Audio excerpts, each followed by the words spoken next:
السلام عليكم ورحمة الله. أعوذ بالله من الشيطان الرجيم. بسم الله الرحمن الرحيم. ربنا افرغ علينا صبرا وثبت أقدامنا وانصرنا على القوم الكافرين. ربنا افرغ علينا صبرا وتوفنا مسلمين. لا حول ولا قوة إلا بالله العلي العظيم. اللهم علمنا ما ينفعنا وانفعنا بما علمتنا وزدنا علما وارنا الحق حقا وارزقنا اتباعه وارنا الباطل باطلا وارزقنا اجتنابه. آمين. اللهم نور قلوبنا بنور الإيمان والقرآن والإسلام وبمعرفتك. اللهم استخدمنا في خدمة القرآن والإيمان والإسلام. وصل اللهم على محمد وعلى آله وأصحابه وأتباعه وسلم والحمد لله رب العالمين. Amen. The story of Moses in the Quran, as it is scattered everywhere in the Quran, so we are selecting the piece by piece and trying to make a sequence of the story of Moses. Now we studied up to chapter Qasas or section Qasas, Surah Qasas, verse 37. Yeah. So in verse 36, we emphasized on the importance of two things that Pharaoh referred to. One is what Moses showed him, his miracles. He described Moses' miracles as magical and magical device, and also gave the explanation that why he doesn't accept these miracles, because we never heard this from our forefathers. So what we understand from this structure of the sentence,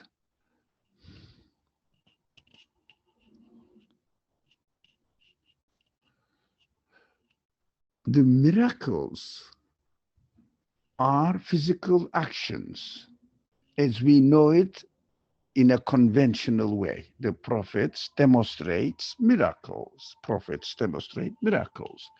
These are physical things that they are extraordinary according to human experiences of that time. So why do we think that the verse says, وَمَا سَمِعْنَا بِهَذَا? We have never heard this kind of thing. Heard literally means heard. It means we understand that the word miracles we use generally, not necessarily this word refers to the physical actions which are extraordinary in the eyes of the people, created by God and presented to the people in order to demonstrate that the person who says, I have received a message from the creator of the universe, here the creator of the universe approves it by changing the ordinary action or the ordinary order of the universe, so that you will understand that it is, or that this person is employed by the creator of the universe. That is the logic in sending the miracles or letting the prophets demonstrate miracles. But strangely, this verse refers to we did not hear anything. It means what the prophet Moses presents him something of the nature of speech, verbal speech, so that it says we didn't hear this kind of things from our forefathers. So we can understand that depending on the situation, miracles may refer to some physical acts of creation, as well as the most important miracle is the speech that the prophets present to the people. It means the message. So the message is the main miracles of the prophets. That's what we understand, the way the verse speaks of it. That is something technical, but at the same time, when we say Moses' miracles is nothing but his message, but at the same time, his message may be referred to what is happening in the universe, all extraordinary. Okay, that covers two aspects of the matter as far as we can understand from the verbal structure of the verses. So it was strange. We emphasized on the importance of this point, that giving reference to their forefathers as the point of reference of the truth, reality. We discussed all about it in depth last week, but of course, this is something to do with, for example, nowadays the people say, but the principles of science did not approve it or did not say so. This is the common excuse that the people present to us about rejecting the message concerning especially the existence of the creator of the universe as not belonging to the universe, but he is the creator, the originator of the universe. So that is the similar thing. They give excuses or explanations for their rejections of the message of the prophets within their own set biased understanding. Because this is the principles of science, how science works. If we cannot put anything into the lab and physically experience it, we cannot believe anything else. Only the results of our experience, which physically we experience and observe in lab conditions or in another condition, in a physical condition. But the prophets come up with ideas, logical conclusions, necessary for every human being to come to the same result, to the same conclusion. The universe cannot exist by itself, cannot demonstrate that it is existing by itself by showing any evidence in any kinds of conditions, lab conditions, or I don't know, external observations of the universe, maybe skies, anything. No one can say that I've seen something which is coming out of nothing. They are continuously coming into existence according to the order of the universe. And order of the universe is overall covering everything and putting under its control, if you like. Nothing get out of the order of the universe as far as the structure of this universe demonstrates us. But the order of the universe cannot be explainable within the conditions of the universe as to be the result of the physical objects, which is fundamentally particles, whatever they are, the smallest particles. We don't discuss about the nature of the smallest particles, none of our business. I'm not a physicist, and we are not interested in the nature of matter, but we see the qualities of the matter here. They all subject to the order of the universe. This is a very fundamental argument. And I don't think it is challengeable at all. No one can demonstrate it. So what this kind of creation refers to, Moses also refers to the same conclusion. This universe must have an owner. And Moses continues and disqualifies what Pharaoh claimed, ignores it. It is nonsense, because it is nonsense.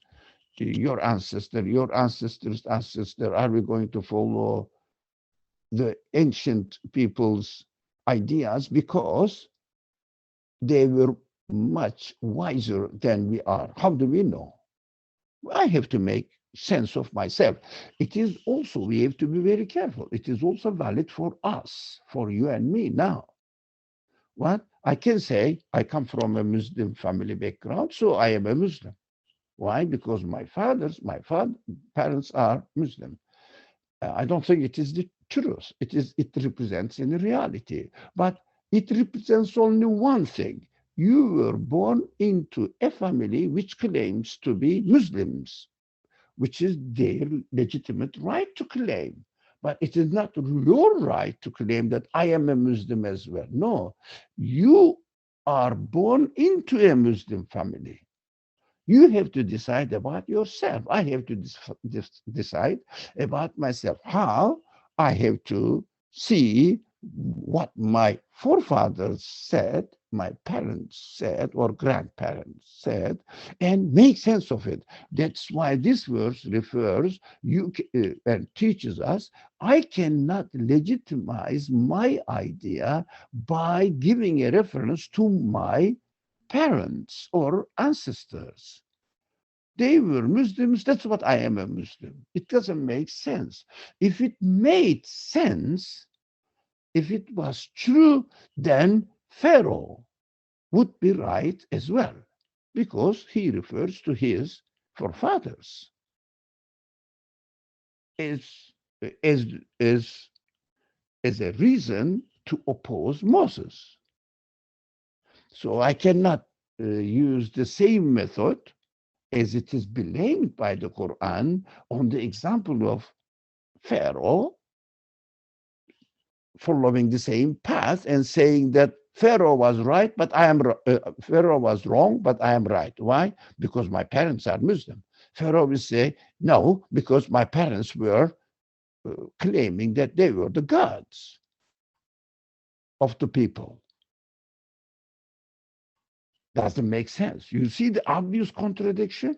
We have to be very careful. That's why we have to make sense of something that we claim, at least at a very basic level, if not a complicated scientific study, but at least, yes, I know, by looking at the universe, there must be a source of existence of this universe, and in the culture, the language says it is called God. Yeah. In different languages, this conclusion is represented by different words. Okay. In Arabic, it is called Allah. Okay. Why not? Now, Moses said, ignoring this nonsense, challenging excuse of Pharaoh, he says, my sustainer, my Lord knows best as to who comes with guidance from him. Now, what does it mean? Guidance coming from him. It means Rabbi a'lamu biman ja'a bil huda. Min indih, min indi Rabbi. It means from my Rabb, from my Lord. Who is his Lord? He will describe, and in other places he described, but in the following verses he will describe his Lord is the Lord of the heavens and earth. It means the universe. everything. What does it mean? Whoever has created the universe is the Lord of the universe to be acknowledged by us. So this Lord is, as I accept that the universe belongs to a creator, to an originator, and I accept that that one who has originated, created the universe as and taking care of everything, lordship, which means this, taking care of everything of the universe, everything belongs to him, everything under his control, and he is the one who sustains the universe. This is called God. So this is God, and who knows? Then he says, this creator of the universe knows best as to who comes with guidance from him. What does it mean, receiving the guidance from him? It is not very complicated at all. It is very easy. Whatever exists in the universe must come from the originator of the universe. What comes from the originator of the universe is the universe itself, with its physical appearance and with its qualities. We call the qualities of the universe as the meanings of the universe. Meanings of the universe. So the meanings refer to the qualities of its creator, or of their creator.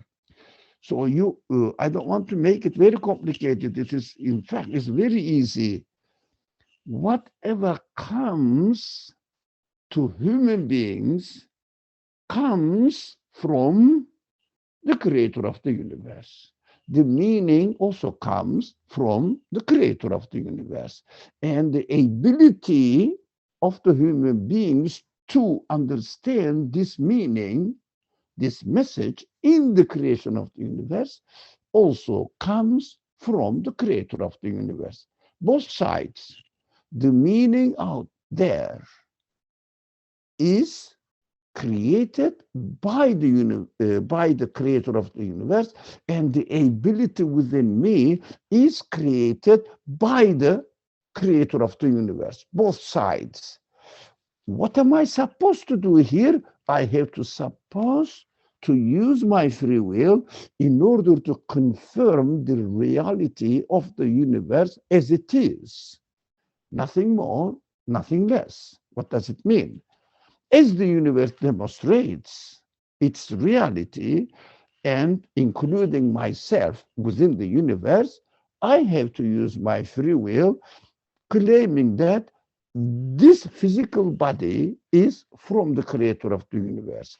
This ability to understand is given to me by the creator of the universe, and also this message that I receive through the universe is coming from the creator of the universe. My function here is to accept it or to reject it. I am free. So God, my creator, gave me as an amazing quality, really wonderful quality, which is called free will, human free will, the nature of which is free to decide, to choose. Let it act freely. That is so amazing. That is why I cannot say that, oh, God has not sent me the guidance. No, God sends his guidance, but you accept it or not. It is very, in a very rough description, can be explained in this way. very roughly, like the eye and eyelids and the light outside. Light comes to my eye, but am I free to keep my eyes open, which is normally open, or am I free to close my eyelids? So there will be no light that I am receiving. When I receive the light from outside, coming from outside, it is already there. I cannot say that I created it. I believed in God because of my own endeavor, my own action. No, it came to you, but you didn't close your eyelids. That's it. Because you didn't close your eyelids, you accepted the truth, you deserve the all reward from the Creator, because you didn't reject the truth I sent you. Good man, good abd, as the Quran says. Yeah. Ni'mal abd. Beautiful abd. It means, yes, you didn't reject it. That's it. But if I close my eyelids, what I did, I rejected the already existing light which came and hit my eyelid. I didn't open it because I'm free to open or not to open.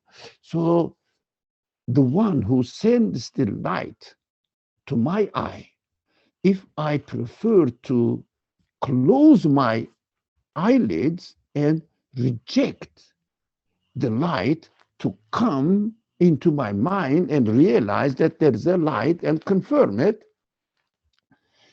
the one who sends the light says, what an ungrateful person he is.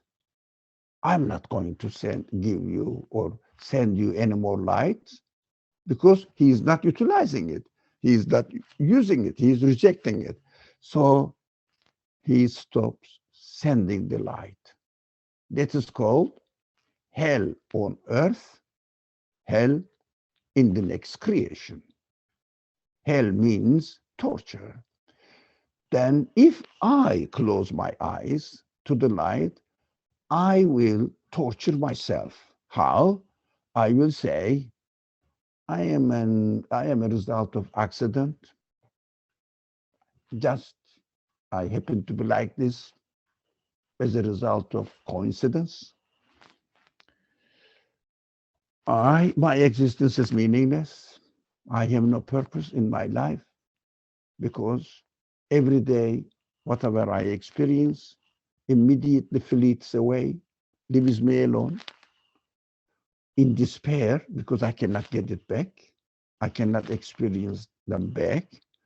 And tomorrow, I'm not sure what will happen to me. So I just keep myself accumulating the opportunities I can grasp from the creation, from the world, and put my trust in them, thinking that I am securing my future. Of course, I feel that I am securing my future. How much? Tomorrow comes, and I use them, and it goes away again. They don't remain with me. They leave me alone. At the very end, I physically experience that. Definitely, everything will leave me alone, and I will go into annihilation. That is how the one who closes his eyelids think of his existence, because he rejected the light already just next to on top of his eyelid. Didn't open it, didn't keep it open. That's important. keep it open. But in order to close the eyelid, I have to make an effort. Otherwise, daytime, light is out there. Normally, my eyes are open. That's how I am created. But I have the opportunity, the option to close them.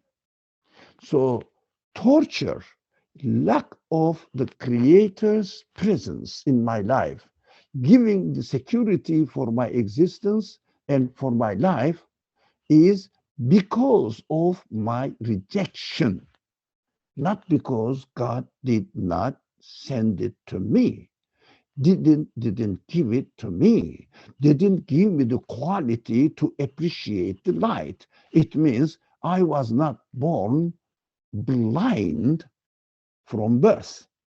No. If I was, I wouldn't be responsible for the lack of light in my life. If I was, but I wasn't. If someone, let's assume, be realistic, if someone created from the very first day of his birth as a madman, some biological diseases, it is not his choice, it is the Creator's choice. Do you think the Creator is going to torture him? It would be unjust to do that. That is what we understand. And this understanding is given to us by our Creator again. This ability is given to us by our Creator, letting us know that I am not doing this. Please know me that I'm not going to deprive this person from the light. Now, in this world, he must provide some sort of patience, then this person will be, in exceptional cases, will be put in a position to reject, to be a patient or not, or try to understand that God replaces the eyes with, I don't know, hand sensitivity, something. You can ask the blind people, born blind people. I've known one of them, was a very interesting man. He said, you think that you are seeing, so do I. I am. He said, I think I'm seeing. And he was somehow comfortable with his life. But as I compare myself with him, I think that he is deprived of some things. But he said, I am happy with my life. Why do you feel sorry for me? But he was born blind. He got used to how to deal with the problems of life. So anyway, he was a grateful man, and he was very happy with his Creator. He never complained it. That is his now place of choice, whether he will be patient or not. He will thank for other things that Allah gave him sensitivity in, I don't know, memory or something, whatever. I haven't experienced that. So we have to speak to them. So this verse says, God never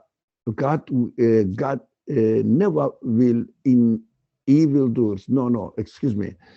The evildoers will never attain to a happy state. What does it mean, happy state? We have been studying and talking about the state. Have you noticed that? State in here, state in the next creation. So the word is used here, about, I think, dar in Arabic. So some people translate it as a abode. So in a happy state, it means here. I see. Yeah. وَمَنْ تَكُونُ لَهُ عَاقِبَةُ الدَّارِ. Now, إِنَّهُ لَا يُفْلِحُ الظَّالِمُونَ, because God says, I will never let you, I will never let you attain the happy state. So the translation said, the final home belongs. Akıbet dar, the result of the home, result of home, but the akıbet of home, not necessarily final home. You can say final home. I'm confusing. I know I'm confusing now your minds because jumping from one point to another without explaining one of them. Let's start from this home at dar. Yeah. وَمَنْ تَكُنُ لَهُ عَاقِبَةُ الدَّارِ. Now, who is going to enjoy what his home is? What does it mean? Whatever you, for example, you go out and come back, go to work and come back, you settle down in your home. You settle down there. So all the choices you experience in this world and come up with a conclusion, which is your home. Your home here, your home in the next creation. Now, your home or my home here, according to the conditions of this universe. In the next creation, my home will be according to the conditions of the next creation.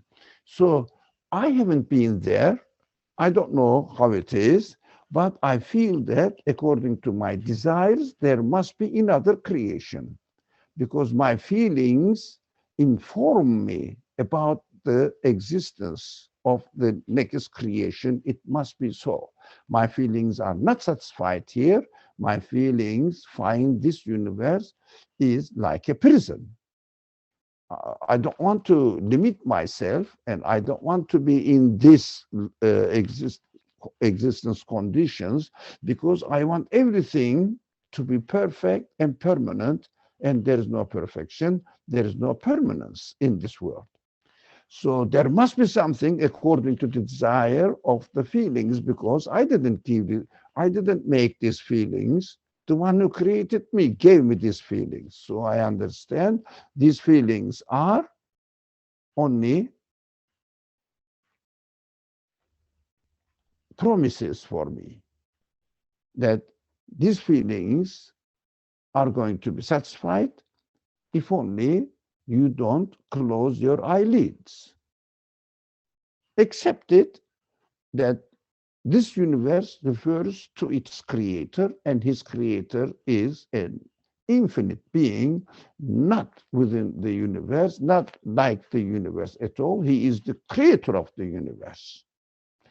So you cannot say that by looking at a book. The author of the book is like this page of the book or that page of the book. You cannot say this. What do you have to say? This book was written by an author. It's completely different nature. The book is a paper. The knowledge is ingrained in it. But the author is a human being. In our world conditions now, we can understand this.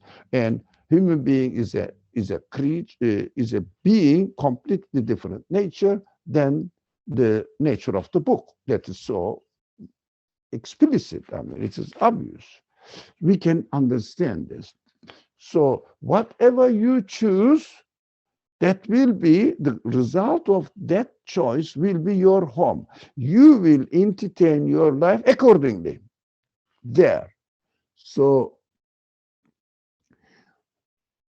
never will evildoers attain to a happy state.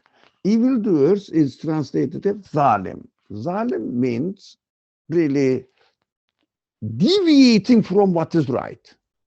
So in our simple example, if the light comes to my eyes and my feelings, my human needs require light, But if I choose an option which deprives my feelings of the result, it means I want to be sure in my existence. I want to know where I am, which kind of objects are surrounding me, and accordingly I will decide what to do, what not to do, and entertain them, enjoy them, etc., communicate with them, benefit from them. But if someone chooses to close his eyelids, there is no light. All his expectations, how much do you feel comfortable when you close your eyes while you are walking and doing things in this world? This is just an analogy. I mean, this analogy is just an analogy. So I understand if I close my eyes, I cannot really see the things around me. I am always hesitant and I am always afraid of harming myself. So if someone closes his eyes, it means the eyes of his mind to the reality that this universe must have a creator. He is always experiencing the danger in his life because he is afraid of losing or harming himself and losing his life anytime. And this idea is so tenacious, does not leave the person's mind at all. I cannot guarantee my future. I cannot guarantee my future. It is always there. Although he gets something, he looks for another way of guaranteeing it. It insures them, but still it is insured. But you never know, the insurance companies never compensate everything. They have very fine print conditions that we don't know. So when something happens, oh, because against our contract or whatever we signed, and there is a section there, section 321 slash 2 slash B. There it says, if you do this, then insurance company doesn't cover that. You cannot guarantee, it's very tricky. Sorry? Yeah, I have a question. Okay, go ahead. So you like this question, like I think this is a common question that a lot of people ask, and it's really difficult sometimes to understand because those people who do not believe in one infinite absolute God, some of them are like they're really good people. They're like they're productive. They're generous. They're doing really good things. But you see, like, there are people who believe in one true God as they claim, and like you don't even want to have conversation with them. Like you don't want to have um anything to do with them because it's sometimes really difficult to even interact with them. Like, you have those two opposite poles, and they claim they preach Islam and like they follow Islam, but their character doesn't speak so. So like the nature of that, like how does that work and why does God allow that? Like they're so good people and they don't realize the truth, but there are people like who claim to realize the truth, but like they're so messed up people. That is my question. Can you elaborate on that? Okay, thank you very much. Which is very common question, not your question only. Now, have you noticed the difference? But don't say that I'm criticizing you. No, that is the argument we always face in this world, in our real life. That is why I felt that I have to draw the attentions to this point. We have been studying the nature of belief. The question is about the practices of those people who claim and have belief in their life. Now, we never referred those people who believe in God, look their life, go and see them. They have an exuberant life, a pleasant life. No, no, no, no, no, no, no. I can claim everything. I can claim everything because I have a free will. I can claim that I kept my eyelids open. I am receiving the full light and accordingly seeing the things exactly what they are and acting accordingly and treating them accordingly using my other feelings as well, other human qualities as well. So I am entertaining the pleasure of light. That is up to the people. Lots of people receive the light, but they open their eyelids only 1%. And they get some light. That is some light. Yes, I don't deny that. That's why they call themselves, I have seen the light. He or she is not telling a lie. She is telling the truth. He has seen the light, but only 1% of it. Does he really concentrate on it, assimilate it within his feelings and experience it? We don't know. We don't blame anyone. But it is possible for human beings that it is not plus and it is not like plus or 1 or 0. No, it is not 1 or 0. In fact, what I believe, whether they claim it or not with their tongues doesn't matter. There is no such people in the world which has received 100% of light. There is no such person or people in the world which has not received any light at all, 0. But when the Quran speaks always. I think I mentioned this on several occasions before, but I don't know how many years ago. But of course, it needs to be refreshed. Now, Quran speaks to the very extreme cases. It means 100% light, which is paradise, which is belief, which is trust in God. The other one is 100% darkness, which is hell, which is denial, rejection, which is horrible life. But there is no such individual represent these two cases. Why God does and explains the case in this way, black and white conditions. Why is it described in this in the Quran, belief and unbelief in black and white, completely, no gray, black and white conditions? Why? That is interesting.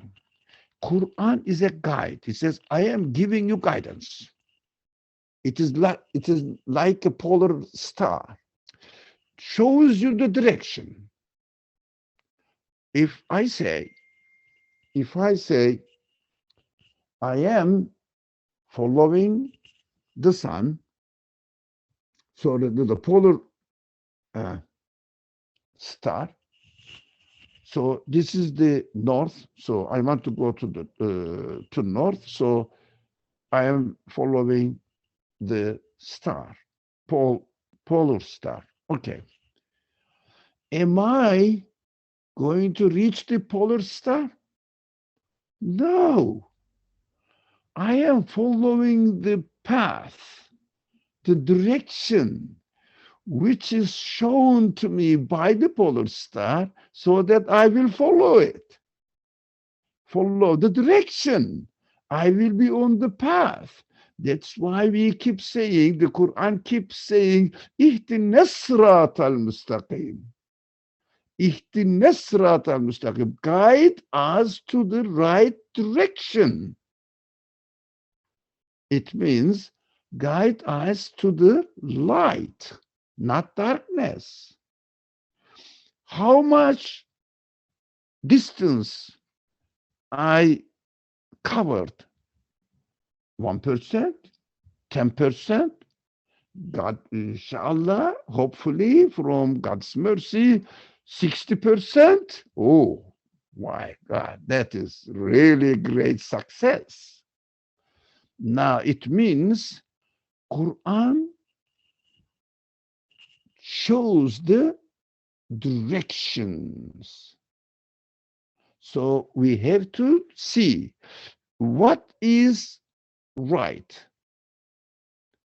Belief is right, or denial, rejection is right. Which one is right for me?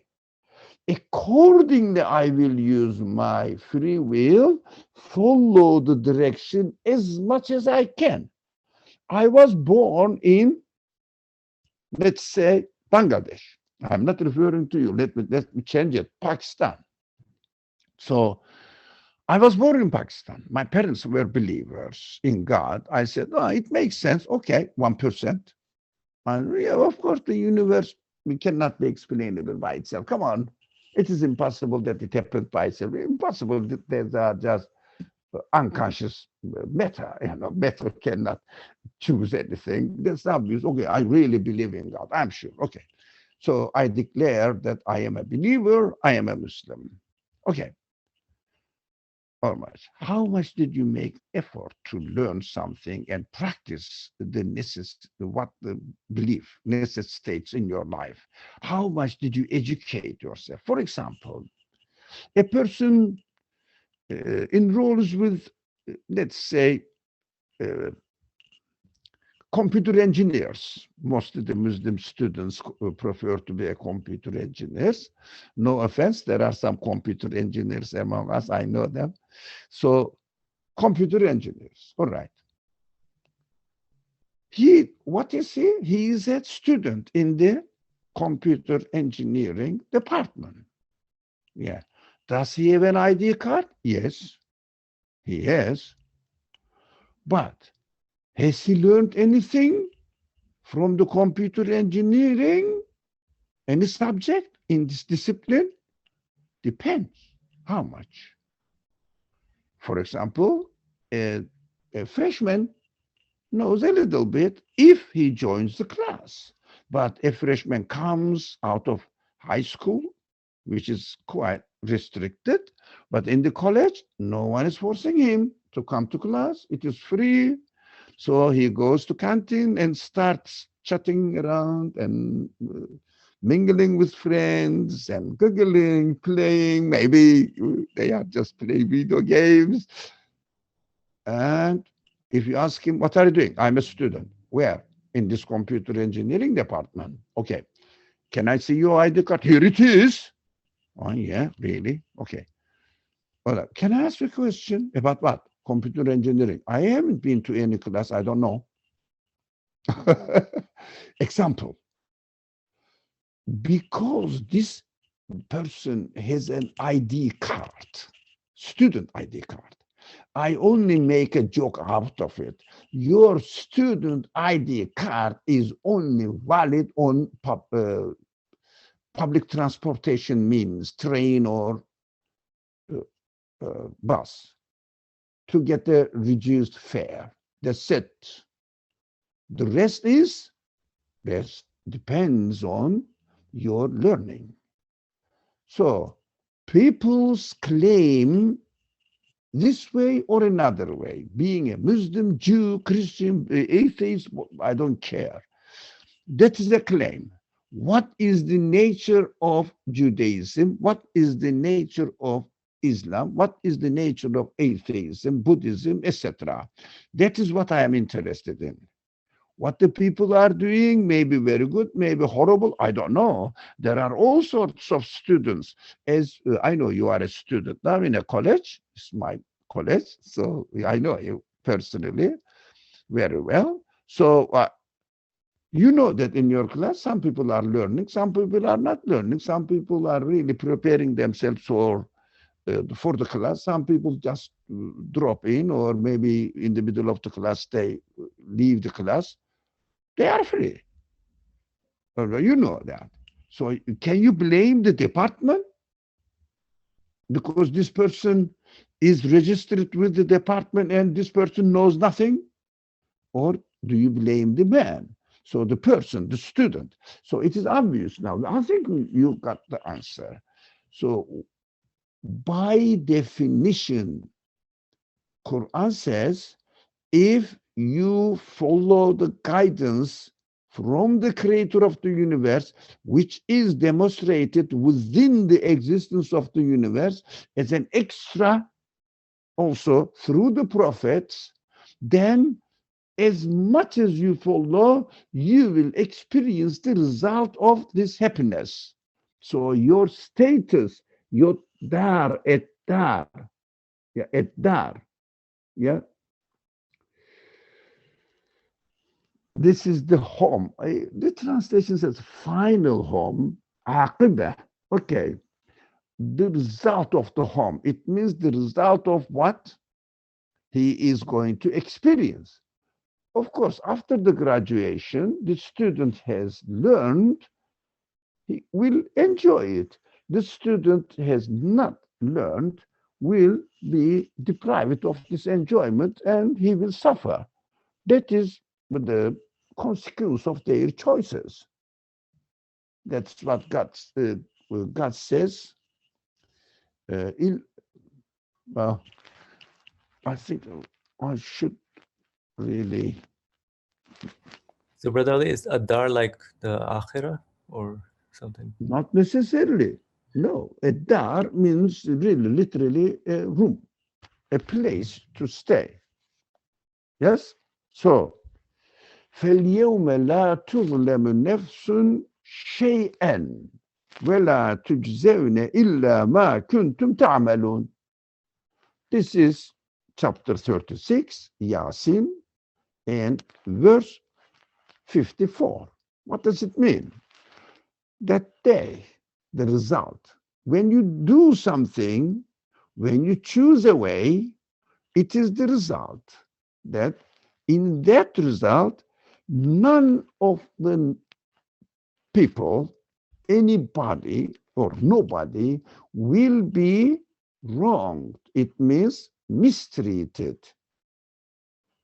Shay'an, even a single portion. Everything will be according to what?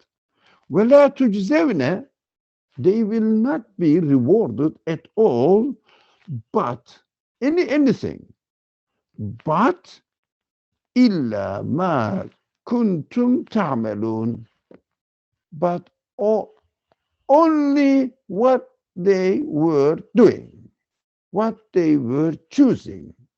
But in other verses, this verse is just a general principle.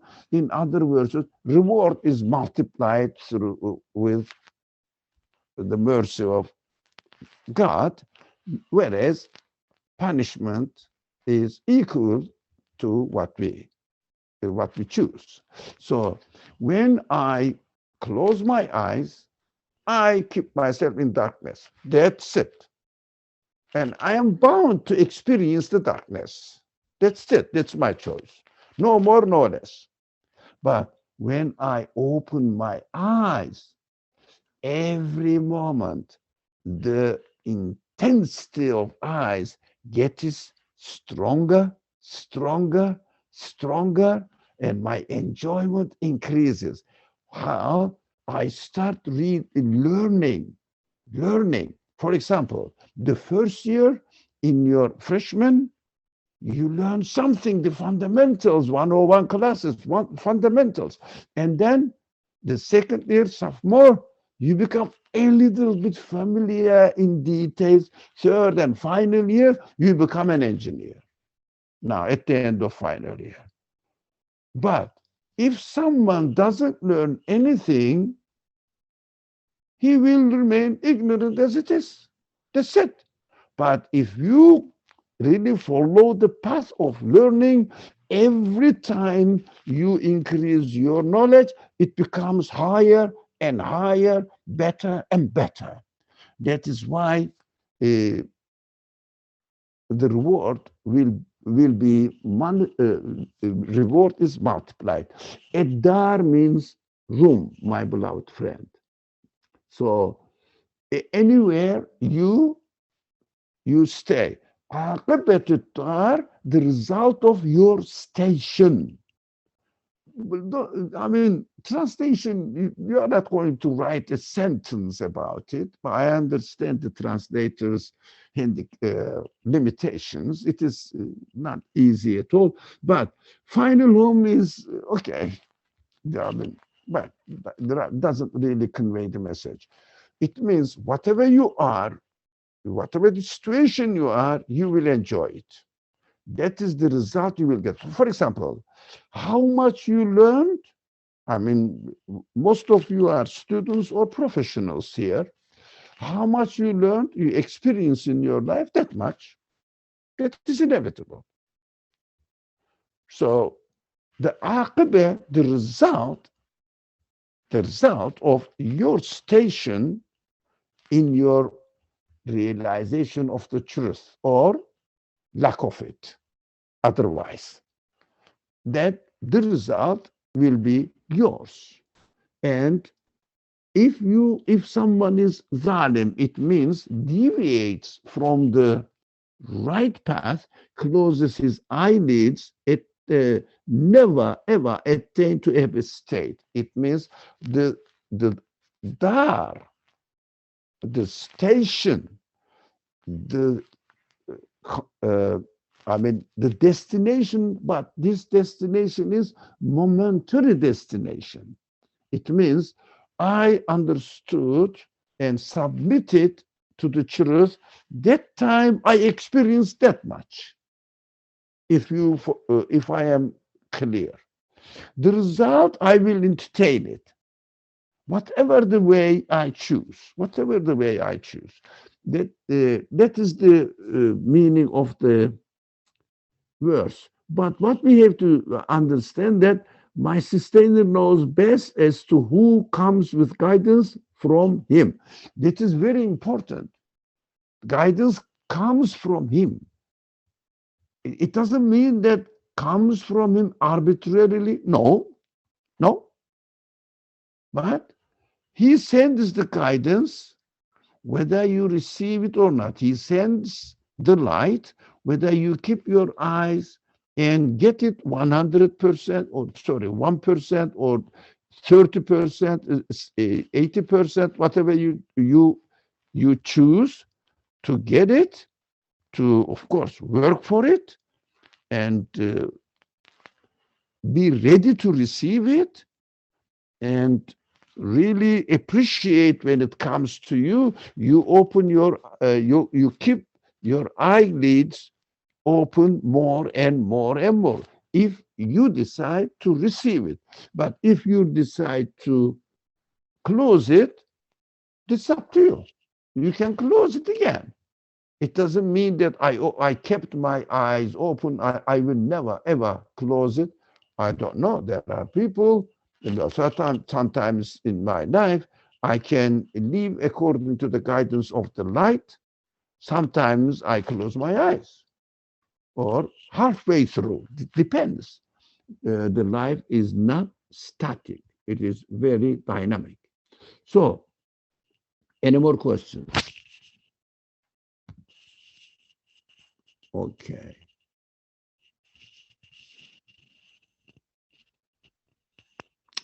And Pharaoh said, verse 38. Okay. Look at the claim and leave it here, inshallah, for the next week. Pharaoh said, counselors. Yeah, it means he is the king, of course. he has counselors. You have no other God than I know of except me. Look at the word. Now, Haman, light me a fire to bake clay bricks. So then build me a tall building so that I may climb up to Moses' God. I am convinced that he is lying. Okay. What does it mean in my practical life? Inshallah, next week. What does it mean? Who is Pharaoh doing that and declaring that I am the God? I know no other God at all. What this man is saying is just a lie. You see that miracles that the Moses presented to them, his message. Do you understand it clearly? It becomes clear. The message. All right. But the message, as we studied before, in the form of staff, in the form of white, bright hand, arm. Of course, these are representing the different aspects of the message, but at the same time, physically it may happen. All right, I have no problem about it. It happens. God can create everything according to his will. We know that the universe demonstrates that God, the creator of the universe, has limitless or infinite will. Well, he can demonstrate physically as well. Well, is it possible? Why not? The whole universe is a physical demonstration of God's miracles. Everything you think of. Right. Inshallah, we will stop here. And tomorrow, next week, we are going to start from verse 38. Inshallah, I'll see you next week and before Saturday and Monday as well, if you are free. Bismillah ar-Rahman ar-Rahim. سبحانك لا علم لنا إلا ما علمتنا إنك أنت العليم الحكيم وآخر دعواهم أن الحمد لله رب العالمين بحرمة سورة الفاتحة.